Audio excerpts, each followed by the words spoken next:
What's up, CHTV fans? I'm Joseph Randolph. And I'm Brian Maafi.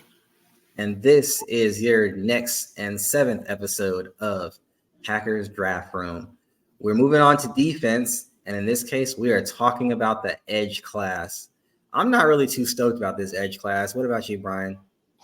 Yeah, it's not. I mean, it's an okay class overall, but I think as far as the Packers and their thresholds, if they like athletic thresholds, it's not great for them. There's a lot of undersized guys or guys with short arms that don't really fit their thresholds. Yeah, it's short arms, not a lot of explosive guys, just weight, size, speed. It's a bad recipe for this year's draft class, at least for the Packers concerned. Edges, that premium position. And I'm thinking a lot of guys are going to get overdrafted after the top 3 or 4 dudes. Guys are just going to be taken because that's what's left. You say anything different? Yeah, maybe. I mean, yeah, like you said, I mean, there's like probably 3 or 4 guys that'll go first round, and after that's kind of who knows.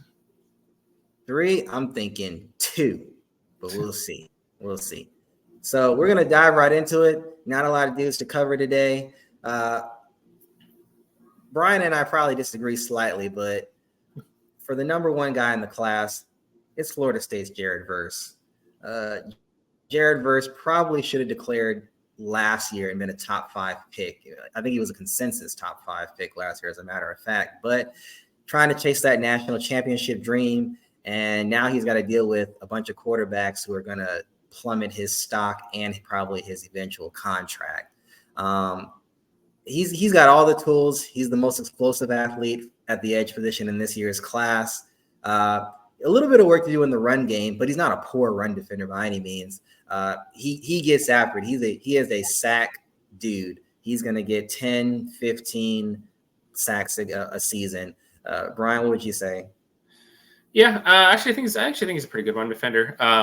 He's an interesting player because, he's like 6'3", 6'4", and he's like 260. But his game is all based on power, strength, using speed to power, using long arm moves. That's how he wins. He's not super bendy, even though he's kind of like the size-ish of like the bendier guys.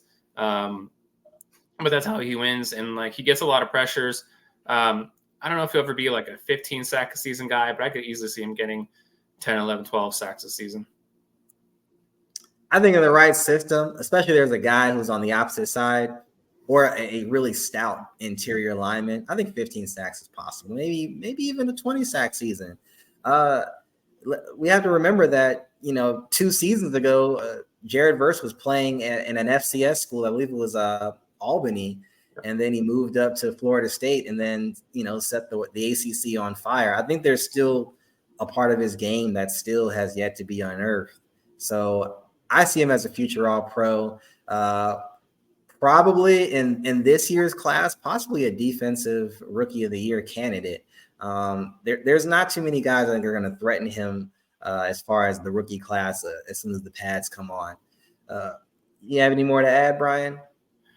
No, not much. I mean, he'll come in, he'll start as a rookie, and he'll probably compete to be, defensive Rookie of the Year. He's that good. He's that ready to play. There's one guy who's probably going to threaten him, if anybody, in this year's class, and he's probably ranked ahead of Verse just because of he played at Alabama, and that's Dallas Turner. Dallas is in a similar mold of Verse, but not quite the twitchy athlete. He also gets pushed around a little bit more, and that's probably my concern of his game. Doesn't use his hands enough for me, but beyond that, when he explodes off the line, he may have the best explosiveness out of his stance in this year's class.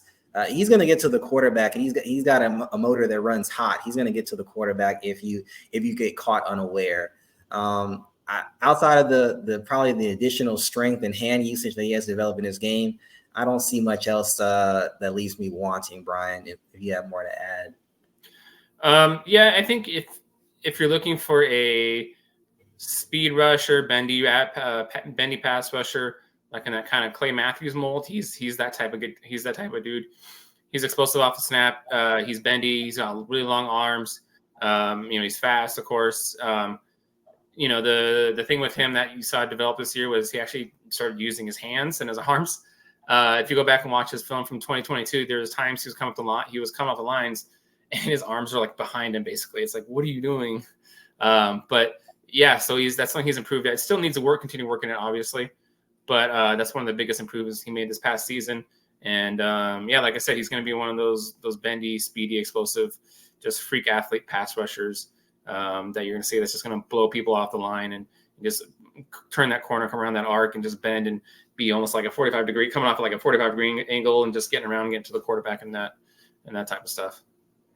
Yeah, the bend is probably the one thing I think he has over Verse, but he doesn't have the hands. And, we say this time and time again, in the college game, you can win with either size or speed, but in the NFL, tackles are going to be a little bit faster, going to be a little bit bigger as well.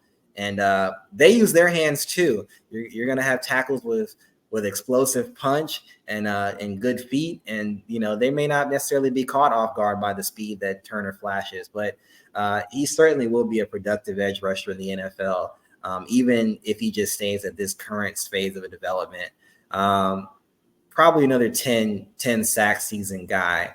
But I think he may threaten for Rookie of the Year, but it just depends on, again, if he ends up in a team that has an opposite rusher or defensive line that can give him the support. Because remember, when you play at Alabama, I mean, you're playing with a bunch of blue chip dudes, at least before NIL came along. They may not be so stacked in the next 2 years, but him and other edge rushers that, played behind so many other, eventual top 5, top 10 picks. Sometimes, you get lost in the shuffle of, all that oozing talent in the Crimson Tide roster. And speaking of which, there's another talent that was right across from Dallas Turner, and that's Chris Braswell. And where Dallas Turner won with speed, Braswell won with power. He's looking to essentially just run right through you, which is actually a little bit of a detriment to his game because you can't run through everybody. And in the NFL, tackles will be bigger, they'll be stronger, they'll be faster. Not to say that Braswell won't be successful with his strength of power, but he's going to need to add some refinement to his game as far as, maybe winning with a little bit more finesse. Brian, what are your notes on Braswell? Yeah, somewhat similar. That's his game. His game is almost the opposite of Dallas Turner's. He's a power rusher. He's a speed, he's long arms, speed to power, that type of stuff. He's not the biggest dude, but he's got decent size. He's bigger than Turner, who I'm pretty sure Dallas Turner is probably not on Green Bay's board anyway, just because he's under 250 pounds. But and Braswell's kind of barely on the borderline as far as weight, as far as the Packers. But yeah, again, long arm guy. He actually had a lot better 2022 season than Turner did, and then he improved a lot too this season as well. But again, he still has stuff he needs to work on. Just like Turner, it just seems to be something that happens with those Alabama guys, pass rushers. A lot of times they're not coming out as developed in their pass rush game and their plan and stuff like that. But yeah, I think he's got talent though to be an upside to be a really good guy because he's still a really pretty good athlete. Like I say, he's not the bendy guy like Turner, but like the power guy, speed to power and that stuff. Like I said, probably never be a big time sack guy, but still should give you 8, maybe 10 sacks, depending on where he goes and if he develops more. Good run defender, can even drop in coverage a little bit. Kind of just can do kind of a little bit of everything. Yeah, I did like the game. I think it was it Auburn? I think he got an interception for a touchdown. He was out in the flat, and it was a tip ball. I don't know if he would have got it had it been not tipped, but yeah, he scooped it and then he ran for the score. Not overly fast, but he's got enough juice to get down the field. I think in the NFL, he's probably going to be better with his hand in the dirt. Versus Turner will probably be better at a 2-point stance. Turner can do a little bit of both, but I think Braswell probably gonna be better with his hand in the dirt. And shoot, I had another thing. It just left my mind. Well, I guess we're gonna move on.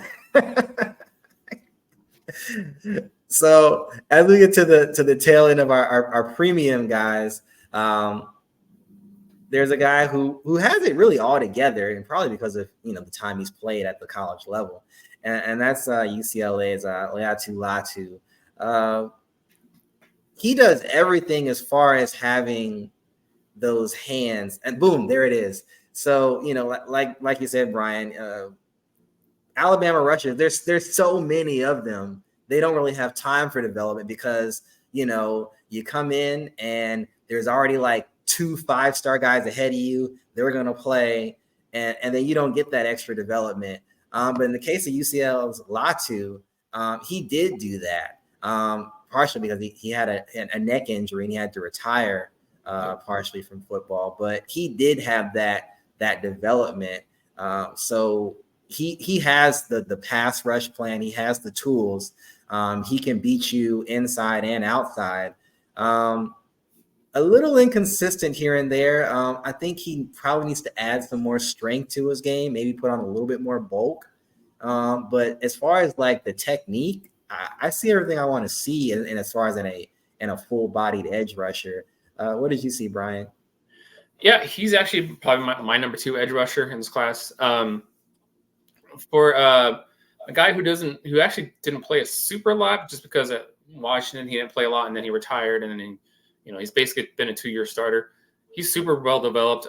He shows counters. He can string moves together. He's and you watch him rush the passer, he looks like a 4-year NFL vet, 4 or 5-year NFL vet, just because he's so well developed in his games, pass rush games. He does the Euro step, which you don't see a lot of college players don't do that. He'll do the Euro step. And like I said, he'll do counters. He'll string moves together. He's got it. You can tell he has a pass rush plan when he goes out there. And he tests a lot better than a lot of people thought. So it shows maybe there's still a little more upside than people thought. Again, he's not super bendy, but I think his bend is definitely good enough. It's probably slightly above average, or a little above average. But though his only thing you see sometimes is because of his arms are a little short. Sometimes he'll get kind of stuck on blockers. I think that maybe kind of points to the inconsistency sometimes. But other than that, and even just for his size, even though his arms are kind of a little short, and he's not a huge dude at like about 260. I mean, reportedly he was like 265, 267, something like that at his pro day. But for not a huge, humongous dude, he's actually a pretty good run defender as well. He'll make those tackles for loss in the backyard and stuff like that. In the backyard, sorry, the backfield. I think he's just basically has everything you want. He's going to come to the league. He's going to be that high floor type guy, but also his ceiling's pretty high, or his floor is so high that he's already going to come in. He's going to probably be a starter as a rookie. He's going to compete for rookie of the year probably. And you're looking at a guy who, even if he just proves a little bit, as far as getting off the blocks and stuff like that, and not getting stuck and, that type of stuff, you're looking at a guy who could easily be a Pro Bowl player by his second year. I could see the same thing with Latu. The arm length is a little bit of a puzzle for me, but as far as athleticism, I think he had the 4th highest RAS for this year's class. He's right at about a 9.3, I believe, a 9.32. So he has the tools. It's really just doing it against upper level competition is all I need to see. He looked good in the Senior Bowl. I love Senior Bowl guys. I think he might have lost maybe 2 reps period in the entire week. But other than that, he pretty much dominated. You said he's number 2 in the class. I have him at number 4, and that's probably because of the medical. I mean, there are going to be some teams that are going to be scared away. Probably the Packers are going to be scared away. Also short arms. We'll see. We'll see. Yeah, and the arms, the arms and the neck is probably going to be knock him off. I think he's still a first round guy. He may be a back first round guy. If he slid to the top of the second, it wouldn't surprise me. It just depends on who's still in after the medical. And there may be some teams that are betting on him to slide because of the medical. So like, oh, I'm going to take a guy here, and then, he'll just fall to us at like 40th overall or something like that. which would be a good play for the team that does take him, to get, another, defender, and then you get him in, the top of the second. That'd be a mastermind kind of play. So speaking of athleticism, we have Penn State's Chop Robinson, who a lot of you guys have been clamoring about on social media. Chop started off at Maryland and decided to just elevate his game even further in the Big Ten and move on to Penn State. Very explosive. Probably he might be faster than Dallas Turner off the line, actually. The only thing for him is that I think that's kind of where he's still at as far as development, despite, Penn State having a decent history of edge rushers and linebackers coming out. I think it's really just him just firing off the line. I mean, great motor, but I think it's just him firing off the line and then just winning off the speed. I don't know if he has quite the functional strength that teams are looking for. Brian, how did you evaluate him?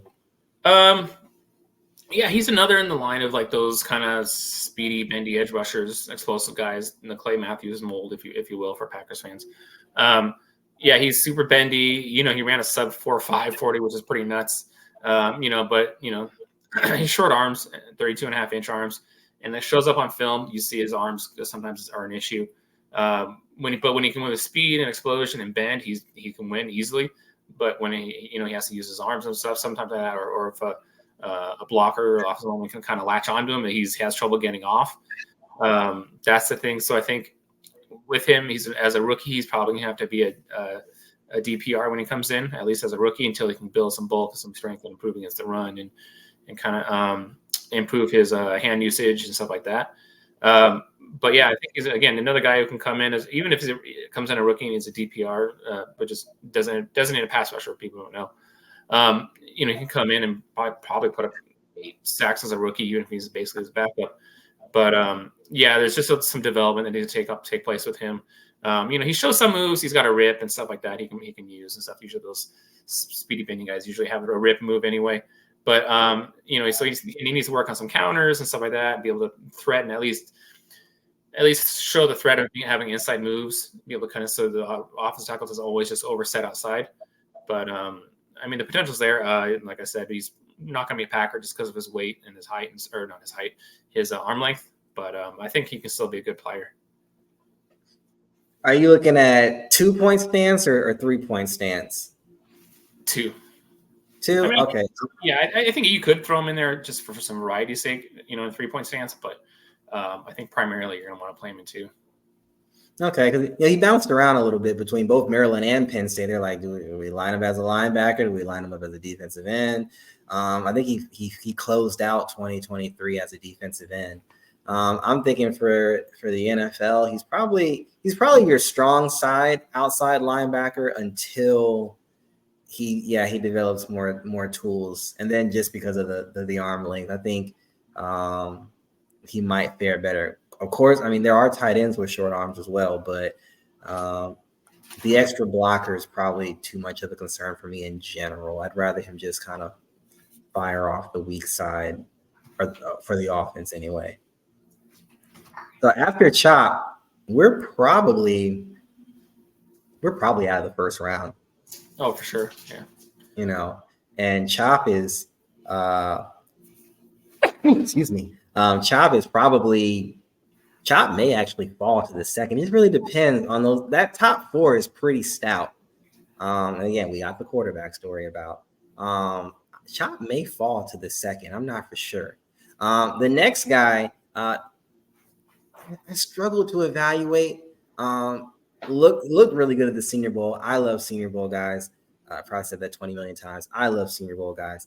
But that's Western Michigan's Marshon Kneeland. A little bit of a weird body type, but he's got strength. He's got a little bit of wiggle to his game. I wouldn't necessarily call him super fast. He's bordering about 270, I believe. A little bit undersized for what you would consider an edge rusher, but he produced at Western Michigan. He he bullied, and when you're going against lower competition, you got to be a bully. And he impressed with the Senior Bowl, and I'm not really sure where to. I want to put him towards the top tier of the day 2 guys, and there's really not a lot of day 2 guys in this year's class. Brian, you probably look like you're going to disagree. No, I think a little bit. I'll say. Yeah, I agree that he's probably a day 2 guy, late day 2 type of guy. But yeah, I like him. He was a good player at Western Michigan. This past year was probably his best season.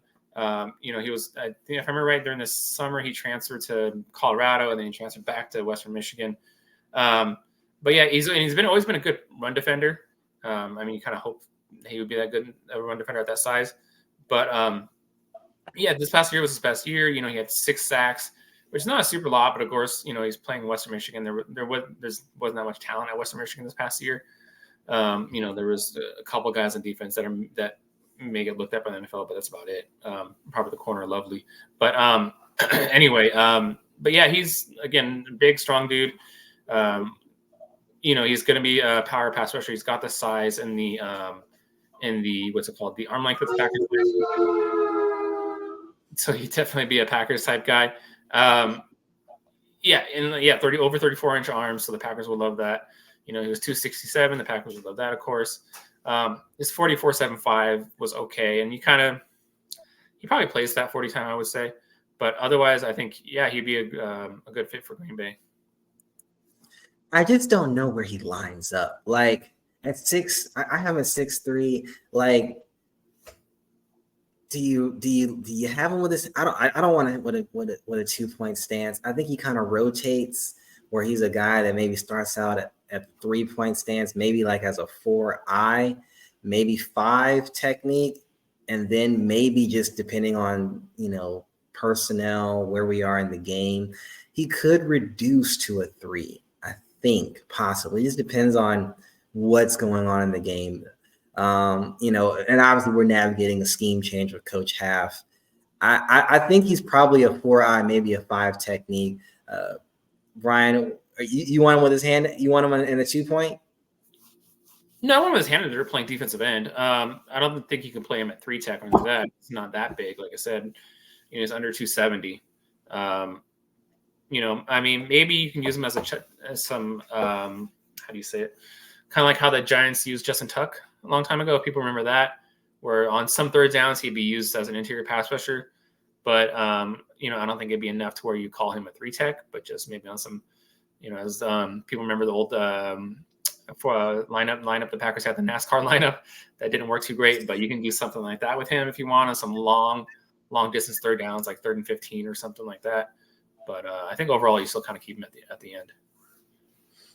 I can go with a 3 tech to a 4-eye. I'm good with that. And I agree. Probably back of the 3rd round. Look, the drop off is real, folks. We are going from possibly 5 dudes in the 1st round, maybe, to the next dude being the back of the 3rd. It's going to be really interesting to see how this edge class plays out. I think teams are going to jump up and grab their guy or just a guy, because if not, you're waiting till 2025 to get somebody. And if you need help now, I think after Kneeland, you're probably not going to get a guy that's going to probably help you out immediately from day 1. There's 2 more guys. It just depends on how the evaluation goes for them. The first one is Washington's Bralen Trice. I'm a little not sold on Bralen. He did a lot of good things for Washington. I mean, obviously they made it to the national championship.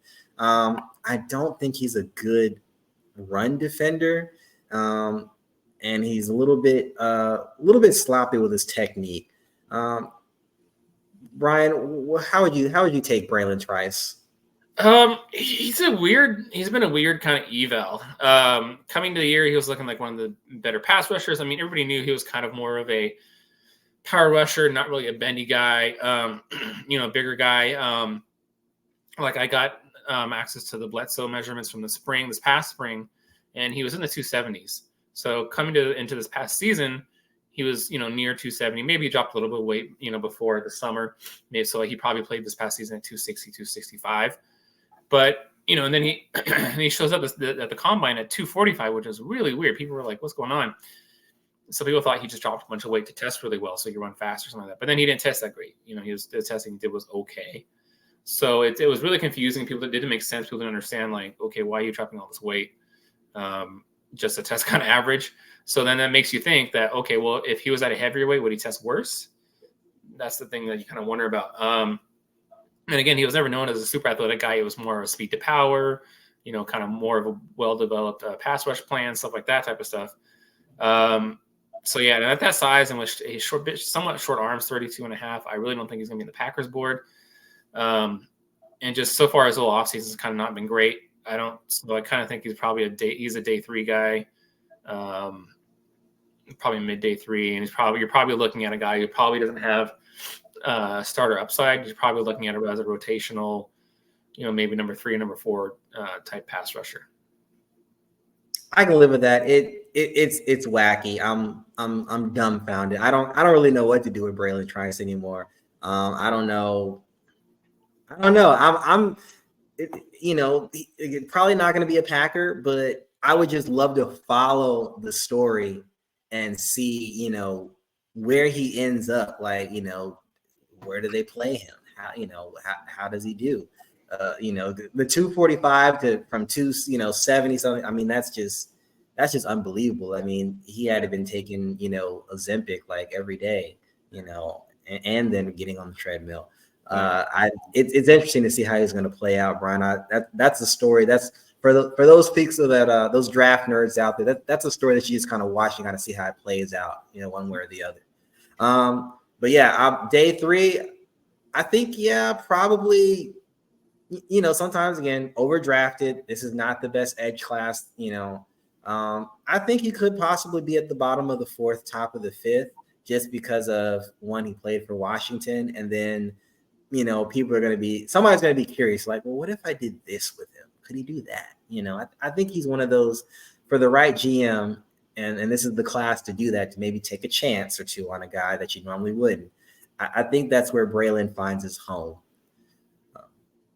Moving on down the line, another guy who's kind of puzzled by the evaluation, that's Penn State's Adisa Isaac. Played alongside Chop. And did pretty well. I don't know if that's just purely because of Chop, but he did okay. He did more than okay. But I think strength is a question, and I don't know if I want to ever see him out in coverage. No. Chop can play with his hand in the dirt. Chop can play from a 2-point stance. I don't want to see Isaac out in a 2-point stance where he has to cover. Outside of that, I mean, decent sized arms.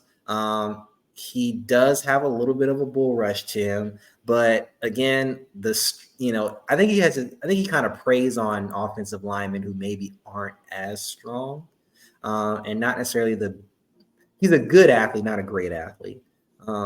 So I'm kind of all over the place, just like with Bralen. I'm kind of all over the place with Isaac. I think he somehow gets a home in the 4th round. Brian, I'll let you take it from here. Yeah, I mean, I kind of like him. There's some people out there who actually like him better than Chop.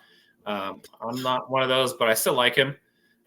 He's somewhat similar to Chop in that he's kind of more of your bendy, explosive pass rusher. He's not like I wouldn't call him a power rusher or anything like that. He's obviously not the freak athlete that Chop is, but he's a somewhat similar type of player. He's got the better arm length, but again, he's still kind of small. He came in under 250 pounds. So that's one thing I think probably knocks him off the Packers board is, he's under 250. But he's got the arm length that they would like. But again, like I said, under 250. So unless he slips to like late day 3, then Packers probably not going to take him. But yeah, he had his best season this past season. He had like 9 sacks. He had a bunch of pressures.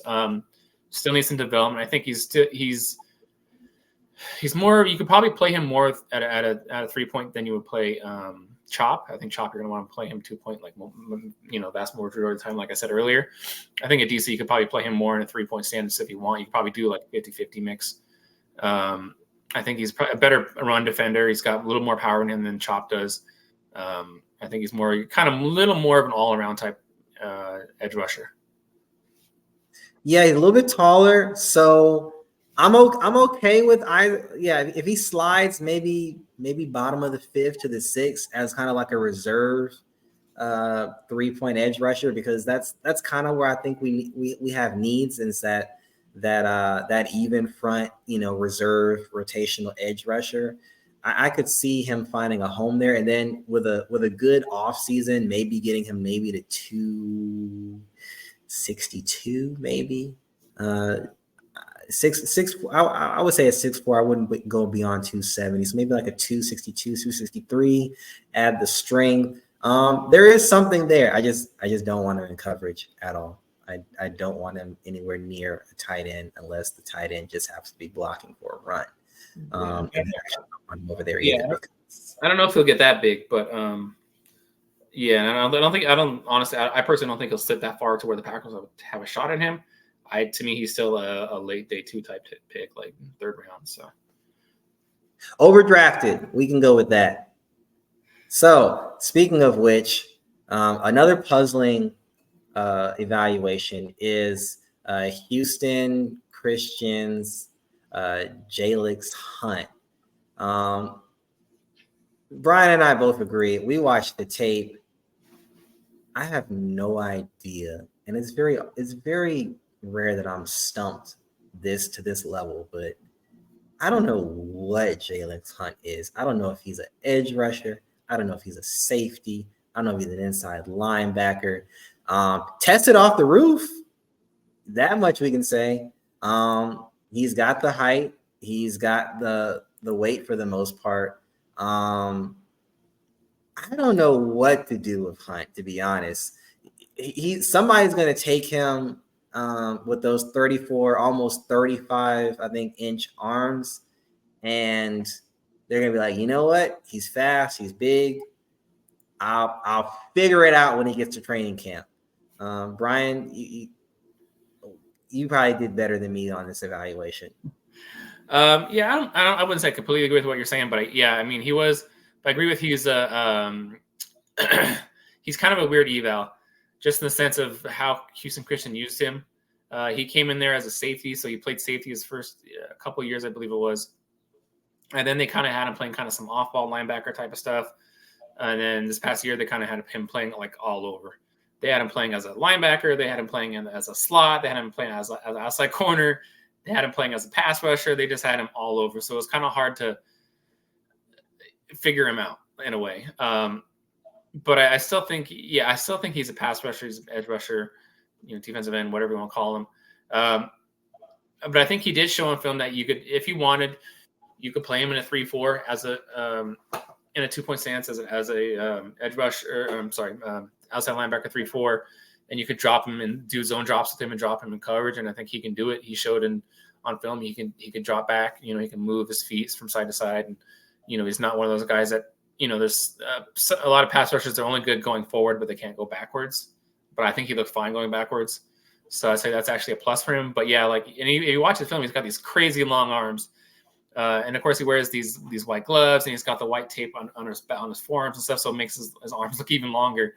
But yeah, and he shows flashes though as a pass rusher. I liked, he basically kind of doesn't know what he's doing as a pass rusher, but you see his athleticism, his moves. You see him juke out. I saw there's he was playing who was it? Western Kentucky. So probably which is probably the best team he played all year, just off the top of my head. But I saw him juke out the offensive tackle. He just juked the guy out of his pants and blew into the backfield and got tackled the back for like a 5-yard loss or something like that. So he shows flashes like that. Like I said, he just needs development. And he's packed on some weight because he played this past year. I want to say around 240-ish, but he was 252 now, so that's a good weight. He probably could pack on a few more pounds. I don't think he'd pack on a lot more, but a few more pounds, probably 255, 256, something like that. But he's got the big wingspan. He's got 82 and a half inch wingspan. So he's got a huge wingspan. And yeah, he's just a guy that he just needs some development. You probably take him. I think with the class, it's hard to say exactly where he's going to go. I could see some team falling in love with his athleticism and his potential and taking him like in the late third round just because they don't want to have to wait. But I think the best spot for him is probably the fourth round, and then you kind of just let him kind of develop and play special teams and stuff his first year, and then maybe by year 3 you have a really good player if he develops. Third round, that is rich. I wouldn't do it, but I could see maybe some team doing it, just falling in love with his testing, and just thinking, well, we'll just throw him out there and then just see what he can do, type of thing, or just get the quarterback and just we'll kind of work on it as we go throughout the years. But yeah, I think probably fourth round is probably where he goes, just because it's not a great class. But yeah, like I said, because his potential is really high. It's just how long do you think it's going to take for him to get there, and do you think he's going to get there? You're at third. I'm at fifth. Well, I really want to say 6, honestly, but like I said, I think he goes fourth. But I was just saying, I think I could see some team just grabbing at the end of the third because they don't want to wait, type of thing. But yeah, I think he's fourth round. If he gets taken in the third round, I hope it's somebody in the NFC North, because if he busts, then that's a win for us. You wasted a third round pick on a guy who doesn't even know he's doing. I'm still trying to figure out how he got to Houston Christian. I should have did more background work on how he got there. I don't know. Something. It's like, oh, this guy Mike can play in the NFL. You're just gonna play defense. We don't know what. You're just gonna play defense. And if the Packers select him, whoever on the podium should just say, Jalyx Hunt, box. We don't know where he's gonna play. He's gonna be in the box. That's where he's gonna be. I think he was just a late developer, like I said, because he started out as a safety. Maybe he was just like this big, huge, slow safety, and nobody wanted him. And then, like, all of a sudden, Houston Christian's like, let's just try him on the edge, and it worked. So, maybe just that time. Well, the last time we took a safety and converted him, it didn't go too well, especially when we took him in the third round. But we won't reminisce on that too much. Moving forward, there is a guy who does kind of know what he's doing out there. He played for Houston, got a Shrine Bowl invite. I love Senior Bowl guys. I love Shrine Bowl guys. And it's Houston's Nelson Caesar. Nelson didn't do enough for me in the Shrine Bowl. I think he actually feasted off of some other players who were actually just killing it at the Shrine Bowl. But, I won't knock a guy for, taking, the opportunities he was given. I don't have any testing numbers for Nelson, unfortunately, so that's where my concern is. What I did see in the Senior Bowl is I think he's got some development to go as far as his football IQ. Because there was like a couple head scratching plays where like he kind of did the right thing and then he didn't, and then he didn't do the right thing and then he did, and I was just trying to figure out like, what are you thinking when you're doing this? But I mean, he's got decent size. Again, we're gonna wait for the testing numbers to come out for the Big 12 later this week, and maybe that'll amplify his draft stock. Until then, I've got him squarely into the day 3 conversation, because if you're gonna make a mistake, make it fast. I don't think Nelson necessarily makes mistakes fast, but he does make some mistakes. And in the NFL, when you make like bone scratching mistakes, they normally turn into touchdowns. So for that, I'm gonna put him in the day 3 conversation, unless his athleticism makes me promote him further. Go ahead, Bryant. Yeah, he's been one of the guys I've liked actually for I think like 3 seasons now. Certainly kind of think he started in 2021 was his first season as a starter, or at least playing a significant role for Houston. And he actually fits the Packers, their thresholds. His size. I'm sorry, where'd it go? I was looking at it a second ago. There it is. So yeah, he's just under 6'3", which is fine for the Packers. He's like 254, so he's kind of borderline that weight, but it's probably okay. Almost 34-inch arms, so he fits at least from size wise. And but like you said, we haven't seen his testing yet because of that Big 12 pro day is still going on. But, he was an interesting study because his 2022 film was pretty good. This past season was kind of a little weird because at times they were using him almost like a linebacker.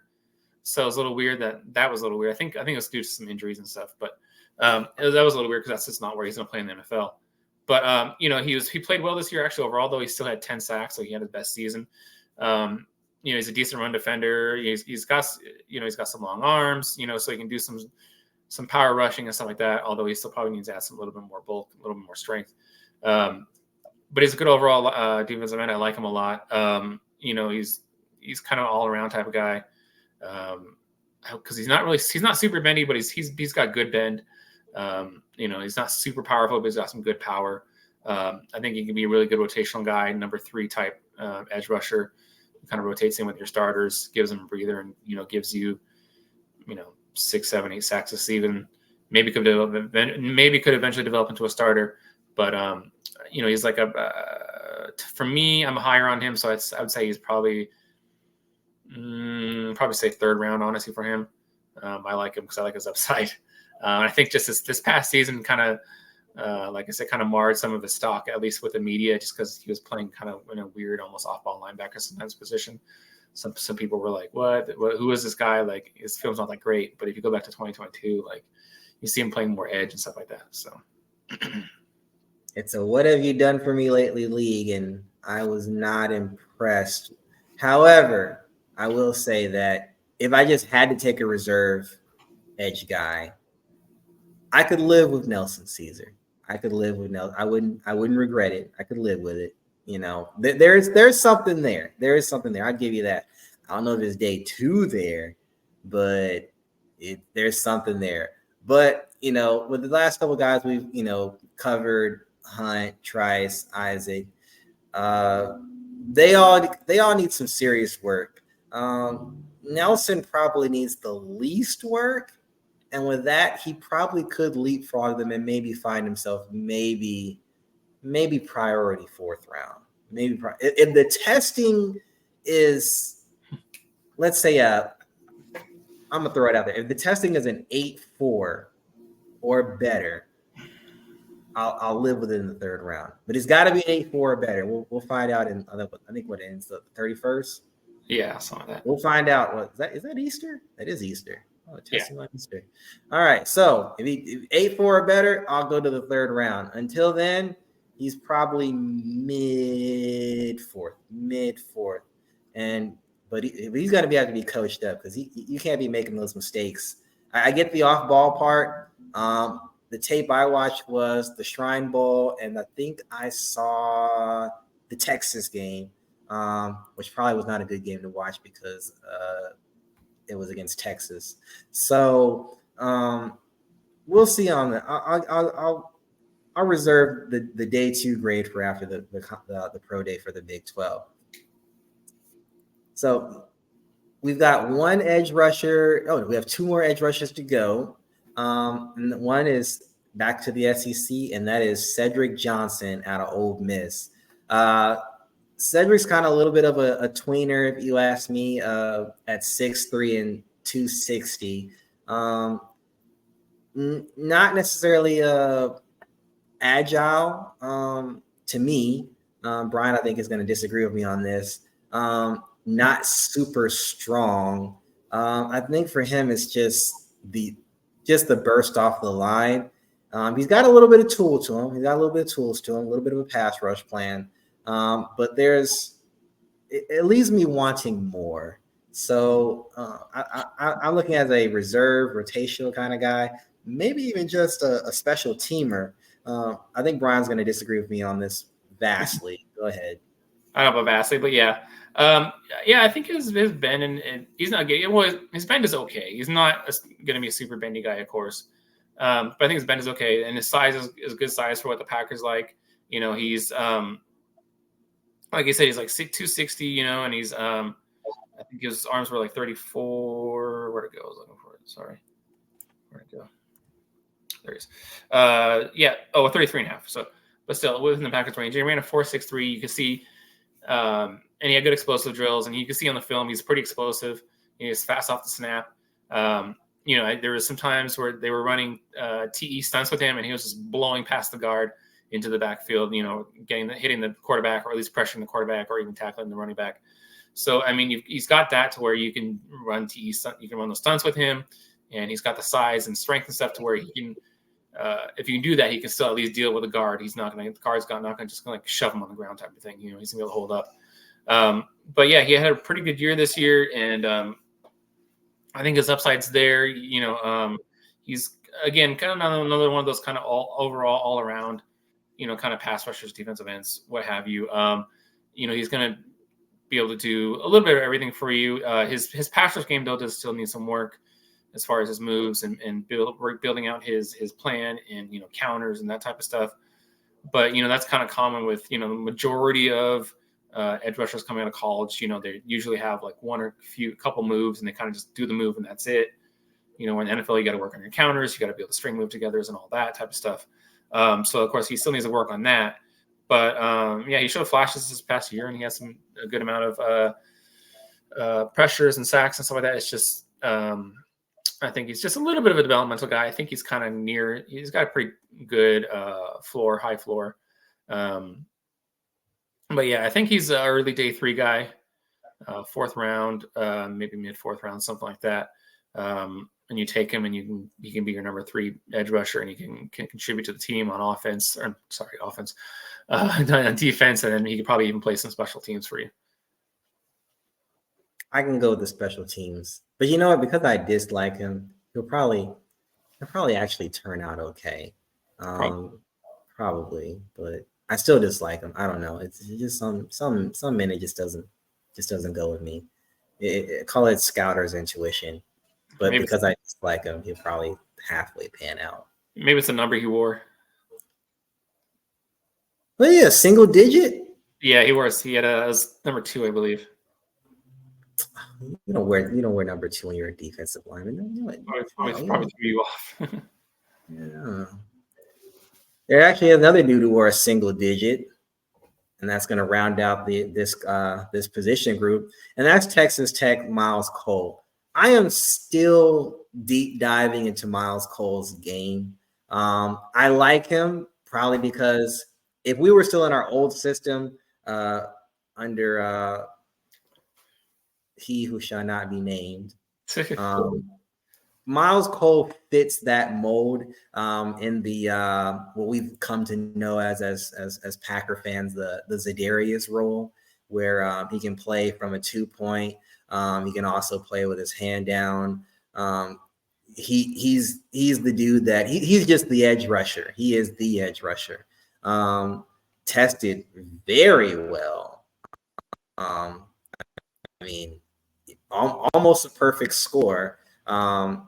If at a 9.9, I wish I would have got the agility testing on him, which we may get at the end of the Big 12's combine testing, but we didn't bring it up. But all these edge rushers, with the exception, I think Jared Verse, declined agility testing, which bothers me exponentially because it'll get exposed one way or another.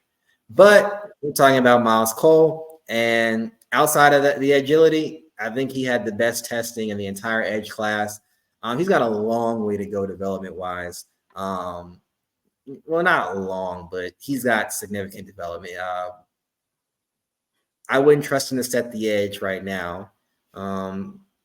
There's some additional pass rush tools that should be developed, rush plan. Right now, you're taking him because he's big, he's fast, and he wins. Let's say he wins half the time. He wins half the time, but he draws double teams. Which, if he doesn't do anything else, if he can just draw the double team and free up the opposite edge rusher, free up the adjoining defensive line, I think that will earn him a spot in the league. I think he's more than just a designated pass rusher. He's probably, if he can develop just a little bit more, get a little bit stronger, he's probably your eventual number 2 edge rusher in the game, if not your primary backup, where somebody gets lost due to injury. Your main guy needs to off for a spell.